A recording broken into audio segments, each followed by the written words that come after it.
বন্ধুরা, আশা করব তোমরা সবাই ভালো আছো। আজকের তারিখ হলো 15/12/2024 আর এখন ঘড়িতে সময় বাজলো সকাল 12টা 15। তো আমি চলে এসেছি বজবজ ফেরিঘাটে এবং তারই একটা ছবি আমি তোমাদের সামনে দেখিয়ে দিচ্ছি।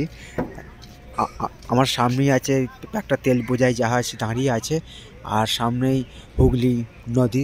সমগ্র বাংলা তথা সমগ্র ভারতবাসীর একটি গর্বের বিষয়। এখন সেখানে চলছে জোয়ার।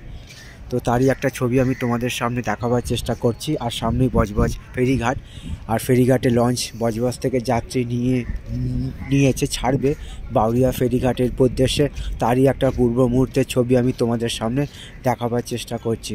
আশা করছি ভিডিওটা তোমাদের ভালো লাগবে। ভালো লাগলে অবশ্যই তোমরা মন্তব্য করে জানাবে কেমন তোমাদের ছবিটা লাগছে, তোমাদের উদ্দেশ্যে ছবিগুলো বানানো। তোমরা আমার পাশে সব সময় থাকবে এইটুকু আমি আশা রাখলাম। সবার জন্য শুভ কামনা রইল আমার পক্ষ থেকে, আর সবার জন্য সুস্বাস্থ্য কামনা করলাম ভগবানের কাছে। তো বন্ধুরা, বজবজ থেকে যাত্রী নিয়ে ছেড়ে দিয়েছে লঞ্চ বাউরিয়া ফেরিঘাটের উদ্দেশ্যে। তারই একটা ছবি আমি তোমাদের সামনে দেখাবার চেষ্টা করছি। আর এখন ঘড়িতে সময় বাজলো দুপুর 12টা। তো তোমরা দেখতেই পাচ্ছ লঞ্চ ছেড়ে দিয়েছে এবং তারই একটা ছবি আমি তোমাদের সামনে দেখাবার চেষ্টা করছি। তো এরকম সব সুন্দর সুন্দর ভিডিও নিয়ে আমি আসবো তোমাদের কাছে।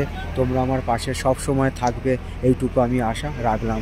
সবার জন্য শুভ কামনা রইল আমার পক্ষ থেকে, আর সবার জন্য সুস্বাস্থ্য কামনা করলাম ভগবানের কাছে আজকের দিনটা, এবং আগামী দিনগুলো আরও আনন্দময় হয়ে উঠুক এইটুকু আমি ভগবানের কাছে প্রার্থনা রাখলাম।